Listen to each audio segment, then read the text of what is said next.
Assalamualaikum warahmatullahi wabarakatuh. Waalaikumsalam warahmatullahi wabarakatuh. Halo semuanya. Kembali lagi di podcast Obsesif, obrolan seputar ilmu pendidikan. Bersama saya Nur Aji Mulandari dan rekan saya Syarifah Rabia. Kami mahasiswa program studi bimbingan dan konseling Universitas Tanjung Pura Pontianak. Nah, hari ini kita bakalan ngebahas tentang konseling analisis transaksional bersama narasumber kita yang luar biasa, Dr. Luhur Wicaksono, MPD. Beliau ini salah satu dosen di Universitas Tanjung Pura, dan beliau juga adalah Kepala Pusat BK di Universitas Tanjung Pura. Kita sapa beliau yuk. Halo Bapak. Halo. Bagaimana kabarnya Assalamualaikum. hari ini? Alhamdulillah. Baik. Bagaimana puasanya hari ini Bapak? Puasanya rasanya ramai. Nano. Oke, kenapa bisa ramai gitu Bapak? Ramai itu sebenarnya gini loh. Kayak sekarang lagi syuting gini ya. Oke. Sebenarnya kan sambil menunggu buka puasa itu Iya. inginnya kan ada camilan ya. Sehingga ketika buka puasa kita tidak terkesan kayak orang lapar banget gitu. Iya, Nah, ada itu. kegiatannya gitu ya Ada Bapak ya? kegiatan gitu kan. Oke. Nah, itu. Gimana tadi Bapak perjalanan ke sini? Alhamdulillah lancar? Alhamdulillah lancar. Alhamdulillah. Ya. Kalau gitu. Nah, itu. Terus kamu sendiri sehat nggak? Alhamdulillah saya sehat Bapak.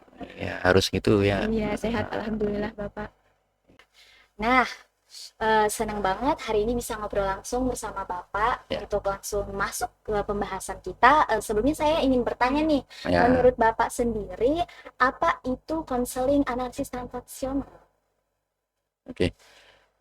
Bismillahirrahmanirrahim. Assalamualaikum warahmatullahi wabarakatuh. Waalaikumsalam warahmatullahi wabarakatuh. Oke, terima kasih atas pertemuan kali ini ya. Nah, sebenarnya konseling analisis transaksional itu merupakan salah satu dari sekian model konseling, kan? Yang aliran lama maupun aliran yang baru gitu ya, banyak. Nah, kenapa disebut analisis transaksional? Nah, itu karena di dalam konseling itu kan konseling itu kan pertemuan antara konselor dengan konseli ya, melaksanakan proses konseling untuk memberikan perlakuan. Nah, di dalam konseling itu terjadi transaksi. Transaksi itu apa? Transaksi itu adalah pertukaran. Ya, kalau kita membayangkan suasana pasar, ya, ini transaksi sebenarnya kan kita bisa beranalogi untuk kegiatan ekonomi.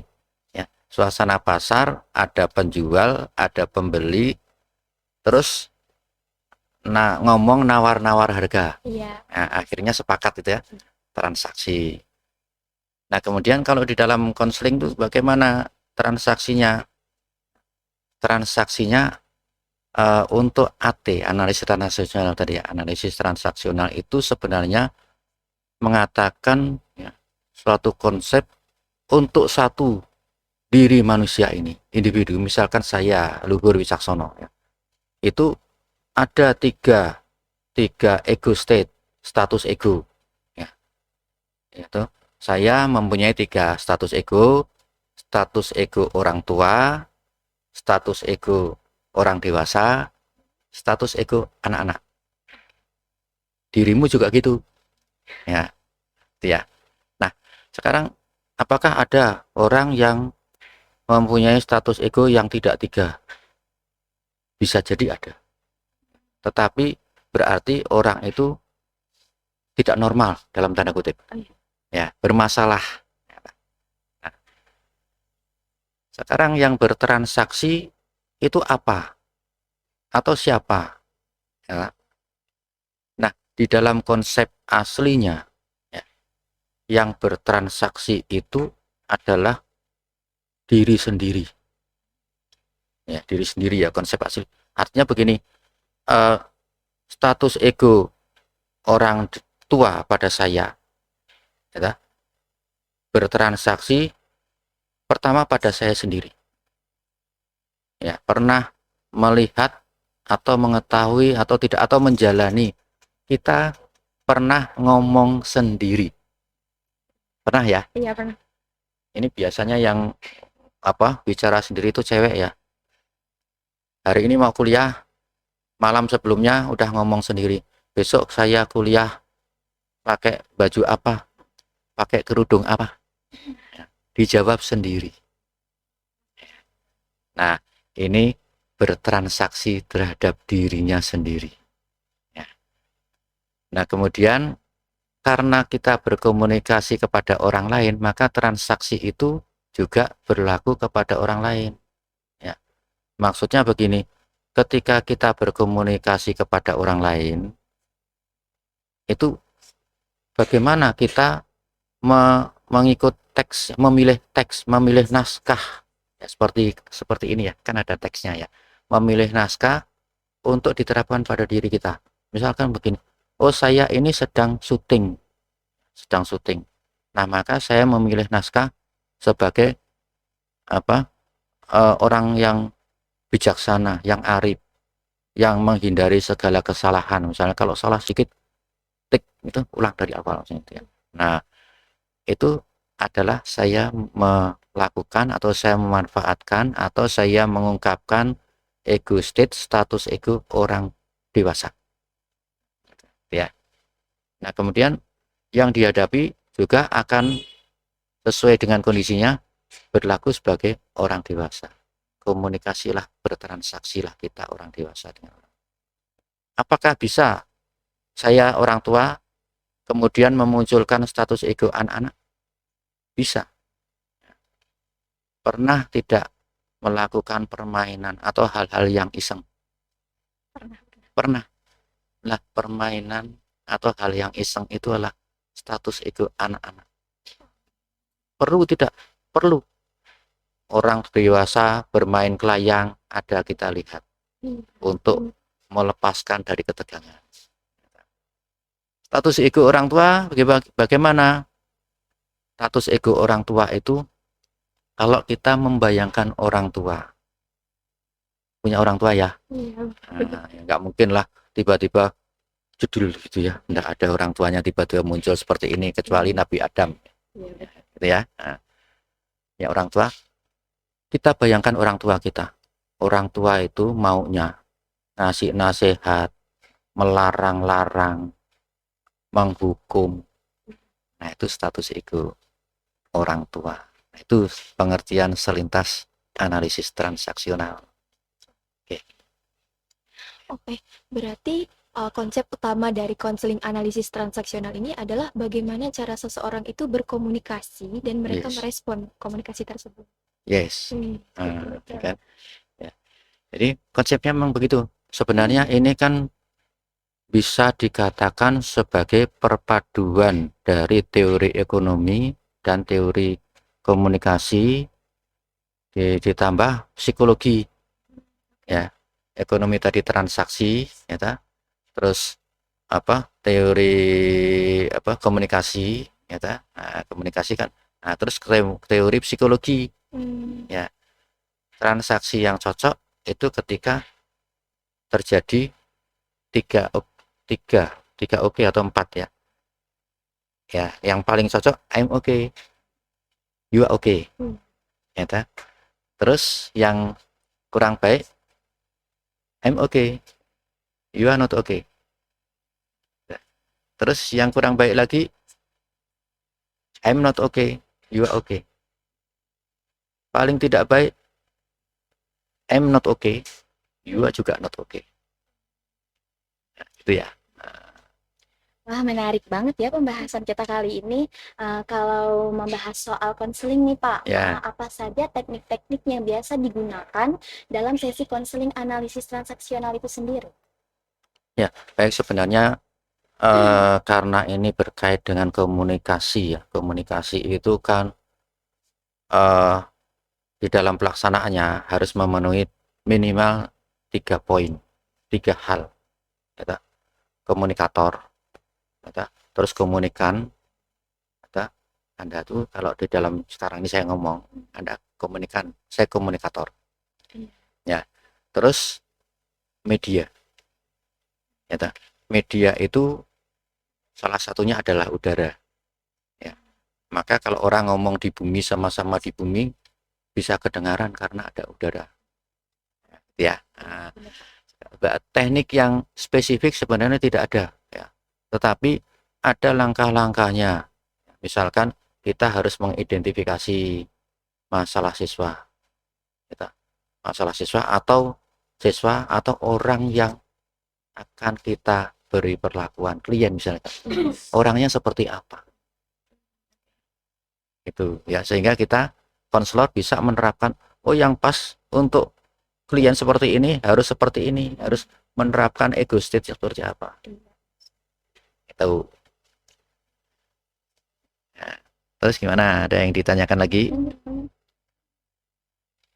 Kalau bicara tentang transaksi dalam komunikasi, apa sih jenis-jenis transaksinya itu, Pak? Ya baik, jadi baik ya, jadi tadi sebenarnya bisa dikatakan begini, kalau kita melihat jenisnya itu sebenarnya bisa dikatakan melihat outputnya. Melihat outputnya tuh begini, output yang akan dihasilkan oleh perlakuan dari konselor, outputnya yang paling baik adalah jenis konselor oke, klien oke. Ya, konselor oke itu bagaimana? Konselor bisa mengungkapkan misinya, ya, mengungkapkan misinya, kayak saya ya, misalkan ya, saya ke konselor atau saya sedang syuting gini, saya bisa mengemukakan misi saya, mengemukakan pemikiran saya, maksud saya dengan dipahami oleh orang lain, dalam hal ini klien, ya, dan klien mau nerima. Nah, teknik yang kedua adalah saya seharusnya harus memahami, jangan sampai apa yang saya omongkan, ya, apa yang saya omongkan sendiri saya tidak oke, ya, sedangkan orang lain oke, itu sangat dihindari, ya. Yang lebih baik ya yang agak baik sebenarnya, kalau hampir mendekati sempurna, adalah saya bisa menerima klien walaupun tidak bisa menerima sempurna, tapi sedikit banyak dia bisa menerima. Nah, itu yang perlu dicermati oleh konselor sebagai suatu soft skill, ya, ya. Oke. Di sini saya mau ini ada bahas permasalahan nih, Pak, Ya. terkait Gen Z gitu ya. Ya. Gen Z ini kan sering disebut generasi yang terus-menerus mencari jati dirinya gitu, Pak. Tapi karena terus-menerus mencari jati diri, mereka nggak sadar kalau mereka terjebak dalam pola hidup yang berulang, yang sama, pola hidup yang begitu terus. Mereka sering merasa tidak cukup baik, sering overthinking terlebih dahulu sebelum melakukan suatu hal. Nah, apakah hal tersebut ada kaitannya dengan life script dalam analisis transaksional? Ya. Sebenarnya gini ya, Gen Z itu kan naskah hidupnya, ya, anggap aja gitu ya. Analisis transaksional itu kan mengenal naskah hidup yang dipilih oleh seseorang, ya. Kalian misalkan ini ya, mbak-mbak berdua ini, walaupun mahasiswi, sama-sama mahasiswi ya, tapi naskah hidup yang dipilih belum tentu sama, ya kan? Nah, naskah hidup atau skrip hidupnya Gen Z, ya, itu sebenarnya kan ditentukan sedikit banyak oleh generasi sebelumnya, ya, generasi milenial ya. Generasi milenial itu adalah orang yang pejuang tangguh, anggap aja gitu ya, pejuang tangguh yang banyak berhadapan dengan masalah-masalah, ya kan, fighter, ya kan. Nah, sesudah dia sukses, ya, sesudah dia tua, dia merasa sukses, dia tidak ingin anaknya mengalami hal-hal yang menyakitkan seperti dia, ya. Makanya perlakuannya dimanjakan, diikuti semuanya, ya kan gitu ya. Nah, terus dia tidak boleh sakit sedikit pun, ya. Akhirnya generasi Gen Z ini, generasi Z ini menjadi lemah, ya, dalam banyak hal, termasuk fisik, apalagi psikologisnya. Nah, gitu ya. Nah, kesalahan generasi milenial juga ya, itu timbulnya live script tadi ya, yang menjadikan Gen Z sekarang ini adalah ada andil generasi milenial. Nah, Gen Z sebenarnya dari awal mulai sekarang harus kita pola bahwa dia harus mengenal sakit dari awal. Bukan berarti kita mentegakan dia atau kita menjemulaskan dia. Dia harus mengalami pengalaman itu. Dia harus mengalami pengalaman yang seperti kita generasi milenial supaya dia tangguh. Karena ke depan kehidupan lebih keras lagi. Tuh. Uh, Terkadang nih kan Pak, ada banyak banget anak-anak muda zaman sekarang itu pengen berubah dari yang pasif menjadi lebih percaya diri. Ya, Nah, tapi terkadang perubahan itu tuh nggak berpengaruh dan kembali lagi ke setelan lamanya Pak, gitu. ya, Nah, jadi ada nggak sih permasalahan yang bisa diselesaikan oleh konseling analisis transaksional ini? ya. Baik ya, jadi sebenarnya tidak semua Gen Z itu pasif ya. Tetapi yang pasti ya, Gen Z itu adalah generasi yang expert teknologi, Oke, terutama iya, IT ya, benar-benar. terutama IT. Namun ada hal kelemahannya karena dia itu penguasa teknologi, dia selalu ingin hal yang instan, Oh iya, gitu benar-benar. ya. Iya, benar-benar. Nah, maka karena dia kepengen hal yang instan, ya kan, dia terlihat pasif, dia tidak mau dikasih soal-soal yang susah. Dia segera melarikan diri ketika menemui hal yang susah, ya kan. Iya, Jadi terkesan benar-benar. dia pasif, tidak mau berkreasi, ya kan? Tidak mau memunculkan hal yang baru, ya. Kenapa? Nah, dia sudah bisa mencari lewat AI gitu ya, misalnya gitu Iya, ya. iya, Nah, yang benar. sekarang kan AI itu kan semua sudah ada, ya. Walaupun AI itu juga tidak bisa dijadikan Tuhan oleh kita ya, Hmm. karena banyak juga AI itu yang ngelantur gitu ya. Iya, Nah, ya, benar. jadi ya, itu seperti itu ya. Jadi dia harus dididik untuk tetap bisa survive dengan mengenalkan pengalaman-pengalaman yang enak maupun yang tidak enak. Itu solusinya salah satu dari awal ya. Jadi secara keseluruhan, manfaat utama dari analisis transaksional dalam kehidupan sehari-hari itu apa? Oke, gini ya. Jadi sebenarnya teori ini ada kelemahannya apa? Terkesan menyederhanakan semua permasalahan gitu ya. Oke. Semua permasalahan hanya dipilah menjadi tiga ego state, kemunculan tiga ego status dia. Iya. Nah, tetapi ada keuntungannya begini, nilai positifnya atau plusnya dari AT itu bahwa ketika manusia itu bisa memunculkan status ego ya dalam kondisi dan situasi yang pas ya, maka dia akan sukses hidupnya. Itu poin yang utama ya. Berarti ada kelemahan dan positifnya masing-masing ya Pak ya Ada dari ya, tiap-tiap teknik konseling seperti itu. ada ya, Terakhir nih Pak, ada ya, nggak sih tips untuk teman-teman yang pengen nerapin konsep ya. konseling analisis transaksional ini dalam kehidupan sehari-hari? Oke, seperti tadi pernah disinggung tadi ya, script apa tadi, Live script. live script ya. Nah, jadi analisis transaksional itu adalah konsep yang membuat individu ya atau yang mendorong individu harus paham akan dirinya sendiri.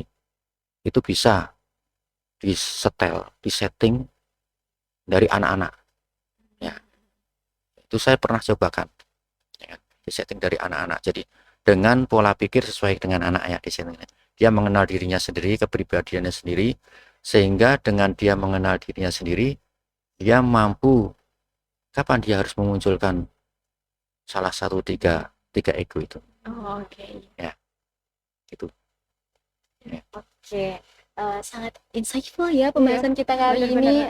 Keren banget sih. Berakhir sudah pembahasan kita hari ini, Bapak. Terima kasih banyak untuk Sama-sama. Bapak Luhur Wicaksono Sama-sama. atas ilmu yang sudah dibagikan kepada kita. Gimana nih Kak, seru banget nggak pembahasan kita Seru hari ini? banget sih. Nah, teman-teman semuanya jangan lupa untuk terus saksikan podcast kita setiap harinya. Iya. Kita bakalan terus update lagi podcast-podcast berikutnya agar teman-teman nggak ketinggalan informasi di podcast kita. Jangan lupa like, subscribe, dan komen ya. 2, 3. Obsesif, obrolan seputar ilmu pendidikan. Bye-bye.